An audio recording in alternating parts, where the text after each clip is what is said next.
Ay, hindi ba yan yung gusto mong kulay? Iba na lang pala. Done deal, buddy. Let's go, buddy. Thank you so much, sir. Thank you so much. Thank you so much, sir Kim. What's up? Thank you. Grabe yan.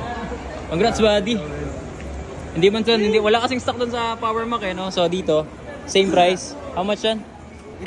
86. Yes. All set tayo, guys. With Joven. Grabe yan. Congratulations, buddy, sa achievement, sa reward. And may hawak ka pa. Ano yan? Check. Wow. Cheque yan. Magkano yan? 6.5. Kabibili mo lang. May cheque ka pa. Yes. Ilang linggo yan? Gano'ng katagal? 1 week. 1 week income pa yan. Grabe. Kaya pala yung talagang makakabili ng gusto natin, no?